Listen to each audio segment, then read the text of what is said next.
بہت پرانے زمانے کی بات ہے۔ کسی ملک پر ایک بادشاہ حکومت کرتا تھا۔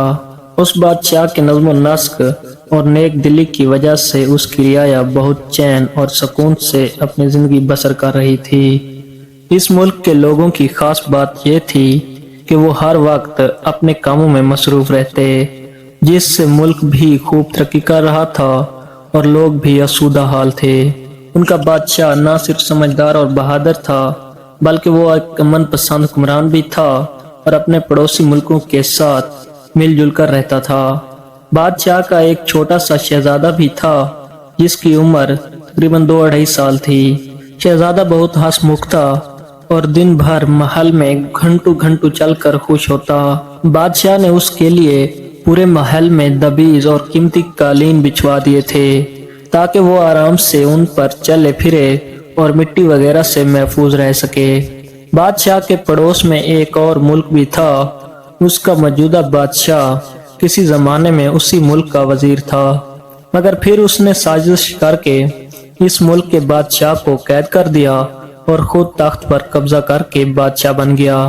وہ تو اس کو قتل کر دینا چاہتا تھا مگر ایک بات کی وجہ سے مجبور ہو گیا۔ اس بادشاہ کے پاس ملک کے خزانوں کی چابیاں تھیں۔ ان چابیوں کو وہ ایک خفیہ جگہ پر چھپا کر رکھتا۔ وزیر نے بادشاہ پر بہت سختیاں کی تاکہ وہ خزانوں کی چابیاں اس کے حوالے کر دے، مگر بادشاہ سمجھ گیا تھا کہ اگر اس نے چابیاں اس نمک حرام وزیر کے حوالے کر دیں تو وہ اس سے مروا دے گا، اس لیے وہ چپ چاپ ہر اذیت سہ لیتا تھا۔ وزیر ایک لالچی آدمی تھا اور اسے دولت جمع کرنے کا جنون کی حد تک شوق تھا۔ اسی لالچ کی وجہ سے اس نے اپنی آس پاس کی تمام چھوٹی چھوٹی ریاستوں پر فوج کی مدد سے چڑھائی کرا دی اور ان پر قبضہ کر کے ان کی ساری دولت ہتھیا لی۔ ان کامیابیوں کی وجہ سے اسے یہ غرور ہو گیا تھا کہ وہ جس ملک پر بھی چاہے حملہ کر کے اس پر قبضہ کر سکتا ہے۔ ایک دن اس کے ذہن میں خیال آیا کہ اس کا پڑوسی ملک بہت خوشحال ہے، نہ صرف اس کے خزانوں میں بہت مال و دولت ہے بلکہ رعایا بھی بہت امیر ہے۔ یہ سوچ کر اس کے منہ میں پانی بھر آیا اور ایک روز اس نے اچانک رات کی تاریکی میں اپنے پڑوسی ملک پر حملہ کر دیا۔ یہ اس کی غلط فہمی ہی تھی کہ وہ آسانی سے پڑوسی ملک پر قبضہ کر لے گا۔ اس کا بادشاہ نہایت زیرک اور سمجھدار تھا۔ اس کی نظر حکومت کے ہر شعبے پر ہوتی تھی۔ اس نے فوج کو بھی پوری طرح تیار کر کے رکھا ہوا تھا۔ اس حملے کے جواب میں اس کی فوج نے بڑی جواں مردی سے اس مکار بادشاہ کا ڈٹ کر مقابلہ کیا اور نہ صرف اسے شکست دی بلکہ اس کے ملک کے ایک بڑے حصے پر قبضہ بھی کر لیا۔ اس جیت کی خوشی میں ہر طرف جشن کا سماں تھا۔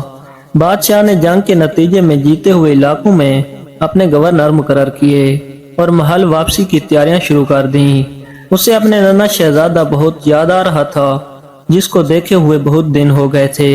اس شکست نے اس مکار بادشاہ کو بکھلا کر رکھ دیا۔ بجائے اس کے کہ وہ پڑوسی ملک پر قبضہ کرتا، اس نے اپنے ملک کا بھی ایک بڑا حصہ گنوا دیا۔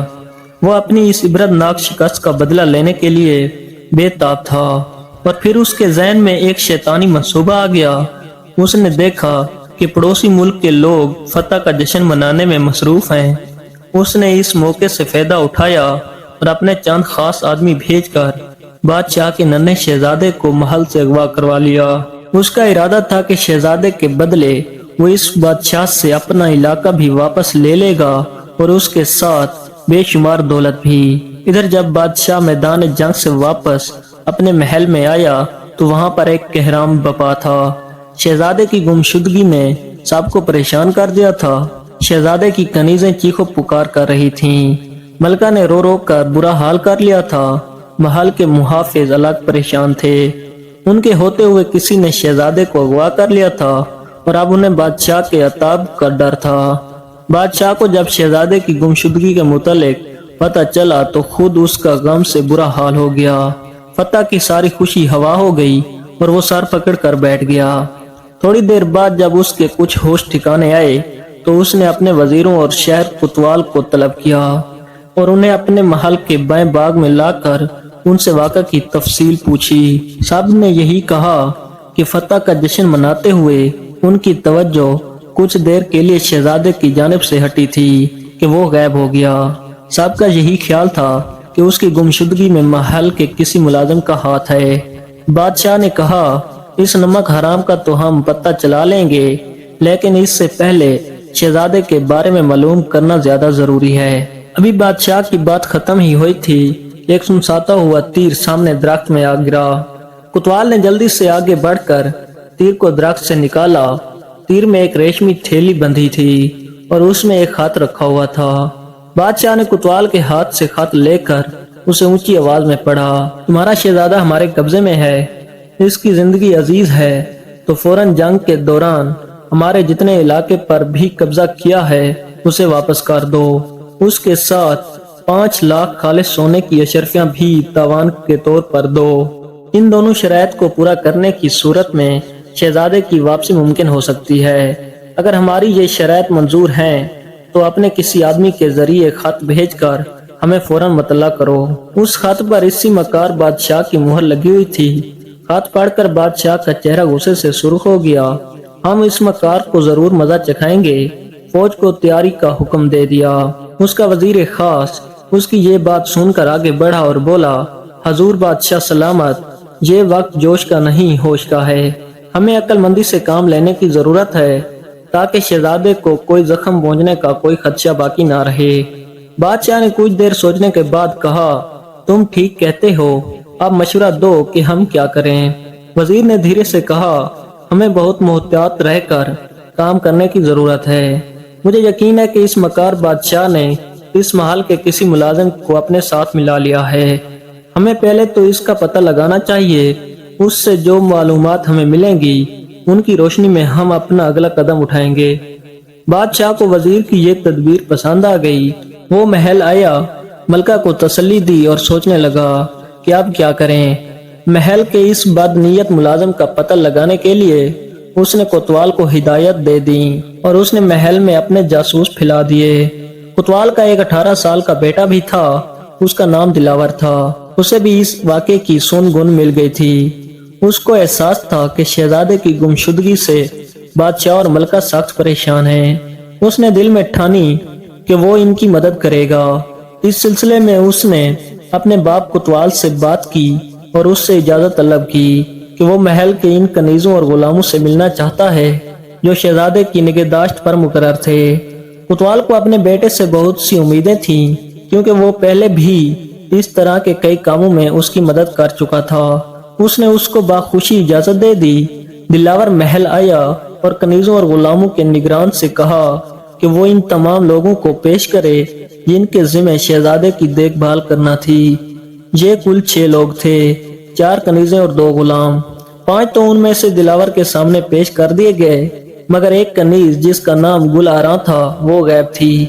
ایک کنیز نے دلاور کو بتایا کہ شہزادہ دل آراں ہی سے سب سے زیادہ منحوس تھا، وہی اس کا خیال رکھتی تھی اور شہزادہ کھانا بھی اسی کے ہاتھوں سے کھاتا تھا۔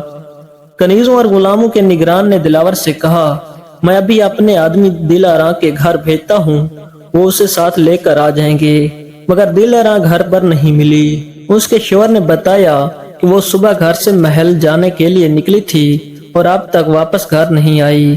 اس کی گمشدگی نے سب کو یہ یقین دلا دیا کہ شہزادے کی گمشدگی میں اسی کا ہاتھ ہے۔ دلاور سوچ میں گم تھا۔ اب اسے اس بات کا پتہ چلانا تھا کہ دل آراں کہاں چلی گئی۔ اس نے شام تک اس سلسلے میں بہت بھاگ دوڑ کی مگر کوئی نتیجہ نہ نکل سکا۔ وہ سخت مایوس ہو گیا۔ کچھ دیر بعد شاہی محل سے ایک ہرکارا آیا اور کوتوال سے کہا کہ اسے بادشاہ سلامت طلب فرما رہے ہیں۔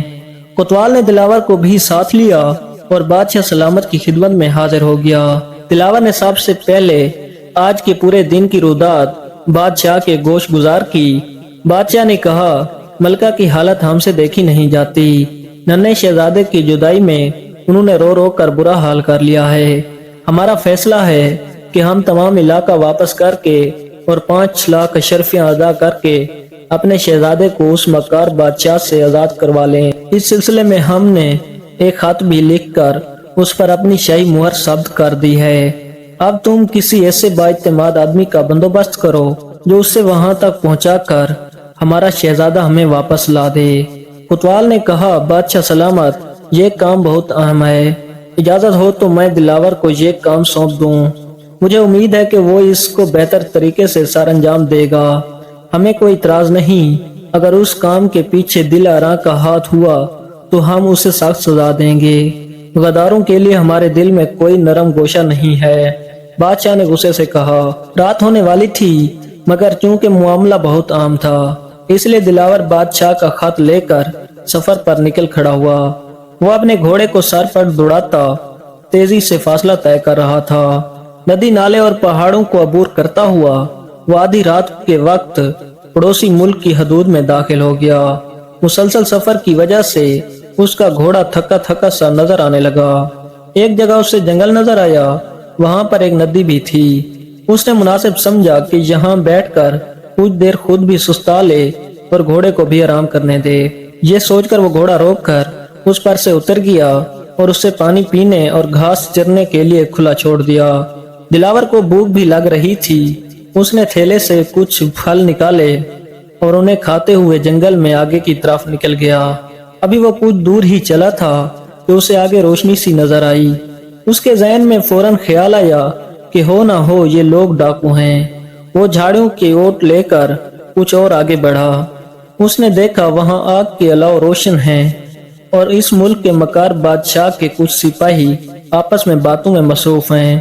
ایک سپاہی کہہ رہا تھا، جلدی کرو، ہمارے پہرے دینے کا وقت شروع ہو گیا ہے۔ ہم نے اگر مزید دیر کی تو وہاں پر پہرا دینے والے ساتھی ناراض ہوں گے۔ اس کی یہ بات سن کر سب جلدی جلدی اٹھنے کی تیاری کرنے لگے اور تھوڑی دیر بعد وہ سب وہاں سے روانہ ہو گئے۔ دلاور حیران تھا کہ وہ شاہی سپاہی کس جگہ پہرا دینے کی بات کر رہے تھے۔ اسے معاملہ کچھ پر اسرار لگا۔ وہ جلدی سے اپنے گھوڑے کے پاس آیا اور پھر ایک مناسب فاصلہ دے کر خود بھی ان کے پیچھے پیچھے چل پڑا۔ قریب ہی ایک دیہات تھا، آبادی سے ذرا ہٹ کر وہاں ایک بڑی سی حویلی تھی۔ اس حویلی کے چاروں طرف تلواروں سے لیس شاہی سپاہی پہرا دے رہے تھے۔ دلاور نے خود کو اور گھوڑے کو قد آدم جھاڑیوں کے درمیان چھپا لیا اور کان لگا کر ان کی گفتگو سننے لگا۔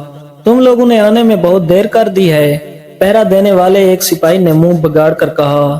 ہم لوگ کھانا کھانے لگے تھے، اس لیے دیر ہو گئی۔ جانے ہماری یہاں سے کب جان چھوٹے گی، نئے آنے والے سپاہیوں میں سے ایک نے کہا۔ ہمارے جاسوس نے بتایا ہے کہ پڑوسی ملک کا بادشاہ ہمارے بادشاہ کی شرائط ماننے پر راضی ہو گیا ہے۔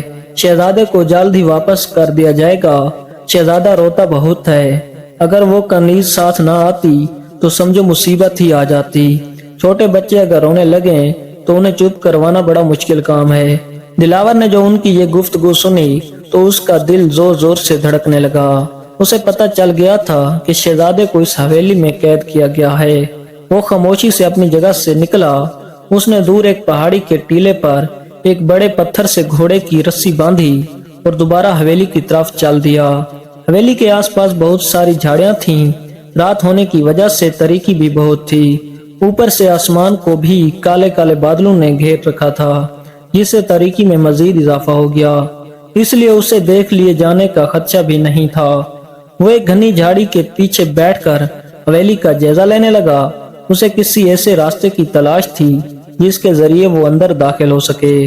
اسے کوئی ایسا راستہ تو نظر نہیں آیا، مگر حویلی میں داخل ہونے والے بڑے دروازے کے نیچے اتنی خلا ضرور نظر آئی کہ آدمی زمین پر لیٹ کر اور لڑک کر اندر داخل ہو سکتا تھا، مگر مشکل یہ تھی کہ اس دروازے پر بھی ایک سپاہی ہاتھ میں چمکدار تلوار لیے پہرا دے رہا تھا۔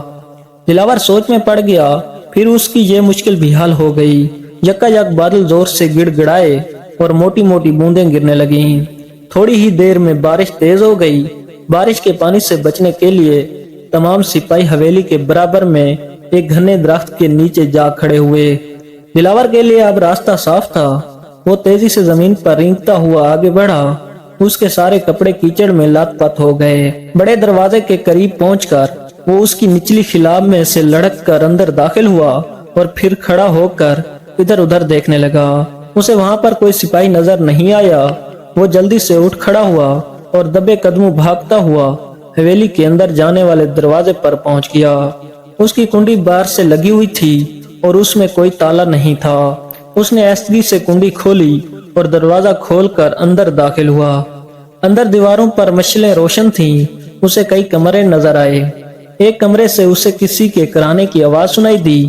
وہ لپک کر اس کمرے کے نزدیک گیا۔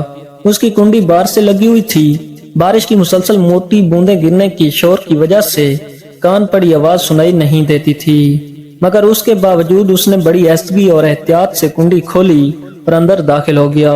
اندر دل آراں اور شہزادہ دونوں موجود تھے۔ دل آراں اسے دیکھ کر جلدی سے اس کے پاس آئی۔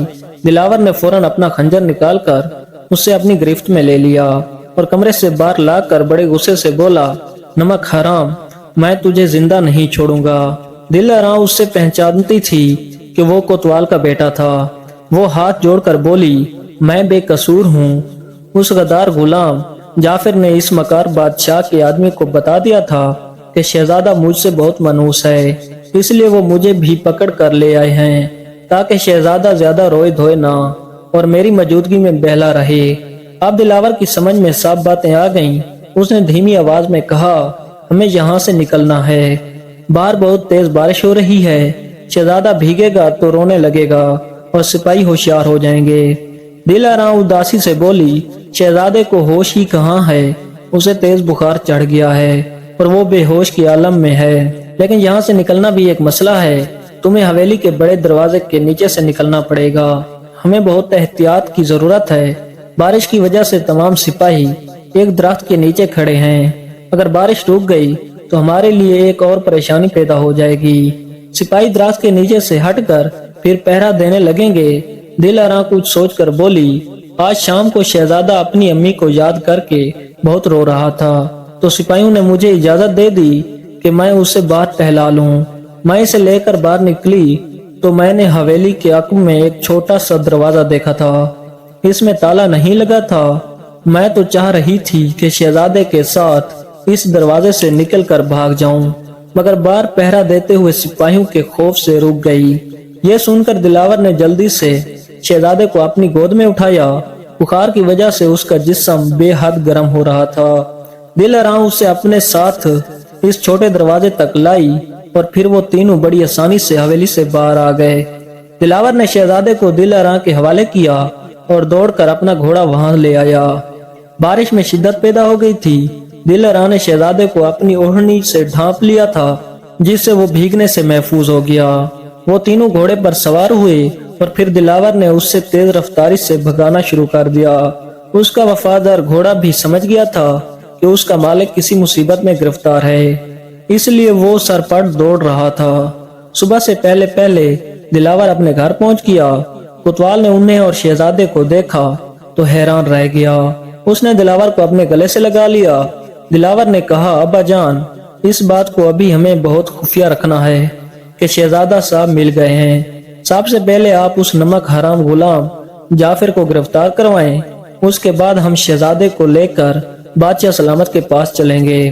کوتوال نے اسی وقت غلام جعفر کو گرفتار کروا دیا اور اسے زنجیروں میں جکڑ کر جیل میں بند کر دیا۔ پھر وہ دلاور اور دل آراں کے ساتھ شہزادے کو لے کر محل پہنچا۔ بادشاہ اور ملکہ رات بھر بالکل نہیں سوئے تھے۔ انہیں رہ رہ کر اپنا ننھا شہزادہ یاد آ رہا تھا۔ شہزادے کو دیکھ کر دونوں کو اپنی آنکھوں پر یقین نہیں آیا۔ ملکہ نے تو شہزادے کو سینے سے لگا کر جو رونا شروع کیا تو شہزادے کی بھی آنکھ کھل گئی۔ ماں کو دیکھا تو اس کے ہونٹوں پر مسکراہٹ آ گئی۔ اس نے ماں کے گلے میں بہیں ڈالی اور بخار کی شدت سے دوبارہ بے ہوش ہو گیا۔ بادشاہ نے فوراً شہید طبیبوں کو بلایا اور انہیں شہزادے کی دیکھ بھال کی ہدایت کی۔ پھر وہ کوتوال کو لے کر اپنے دربار میں آیا۔ وہاں پہنچ کر اس نے سپاہی بھیج کر فوج کے سپہ سالار کو طلب کیا۔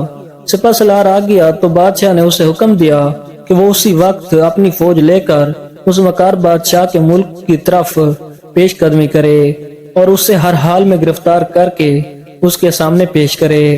سپہ سالار اسی وقت اپنی فوج کو لے کر اس مہم پر روانہ ہو گیا۔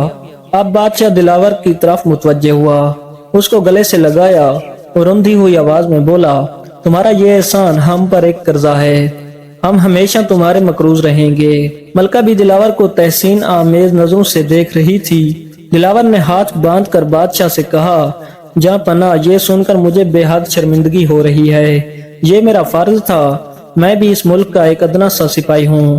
خدا کا شکر ہے کہ میں اپنے مقصد میں کامیاب ہوا۔ پھر اس نے اس واقعے کی تفصیل بتاتے ہوئے کہا، ان لوگوں نے محل کے ایک غلام جعفر کو دولت کے بل پر خرید لیا تھا، اب وہ غلام جیل میں ہے۔ اس نے شہزادے کے اغوا میں ان کی مدد کی تھی۔ دلارام کو وہ اپنے ساتھ اس لیے لے گئے تھے کہ اس غدار غلام نے انہیں یہ بتا دیا تھا کہ شہزادے صاحب اس کنیز سے بہت منحوس ہیں اور اس کے ساتھ بہت خوش رہیں گے، اس لیے وہ دلارام کو بھی زبردستی اغوا کر کے اپنے ساتھ لے گئے تھے تاکہ شہزادے صاحب انہیں زیادہ تنگ نہ کریں۔ ایک بات سمجھ میں نہیں آئی کہ مکار بادشاہ نے شہزادے کو اپنے محل میں کیوں نہیں رکھا، اتنی دور ایک دیہات کی حویلی میں رکھنے کی کیا ضرورت تھی؟ بادشاہ نے الجھ کر پوچھا۔ بادشاہ سلامت۔ اس بادشاہ کو یہ ڈر تھا کہ اگر شہزادے کو اپنے محل میں رکھا تو آپ فوج کشی کر کے اسے آزاد کروا لیں گے۔ شہزادے صاحب کو حویلی میں رکھنے کی وجہ اس کا یہی خوف تھا۔ دلاور نے کہا۔ 2 روز بعد بادشاہ کا بہادر سپہ سالار اس مکار بادشاہ کو گرفتار کر کے لے آیا۔ اس کے چہرے پر ہوائیاں اڑ رہی تھیں اور آنکھوں سے آنسو بہ رہے تھے۔ اس کی حالت دیکھ کر بادشاہ نے کہا، بہت شرم کی بات ہے کہ جنگ جیتنے کے لیے بچوں کو ڈھال بنایا جائے۔ تم ایک وزیر تھے، تم نے اپنے بادشاہ سے غداری کر کے اسے قید کر دیا۔ ہم اس بے قصور بادشاہ کو دوبارہ بادشاہ بنائیں گے اور جنگ میں حاصل کیا ہوا سارا علاقہ بھی اسے واپس کر دیں گے۔ وہ تمہارے ساتھ جو سلوک بھی کرے اس کی مرضی۔ اس بے ایمان اور مکار وزیر نے جب بادشاہ کی یہ بات سنی تو غش کھا کر گر پڑا اور سپاہی اسے اٹھا کر لے گئے۔ بادشاہ نے دلاور کو بہت سا انعام و اکرام دیا اور آئندہ محل کی حفاظت کے لیے اس کو نگران مقرر کر دیا۔ دلاور کے ماں باپ اس کی عقل مندی اور بہادری سے بہت خوش تھے، جس کے نتیجے میں وہ ایک بڑے منصب پر فیض ہو گیا تھا۔ والسلام ناظرین، اگر سٹوری اچھی لگی ہو تو پلیز ہمیں سپورٹ کریں اور ہمارے چینل کو ضرور سبسکرائب کریں۔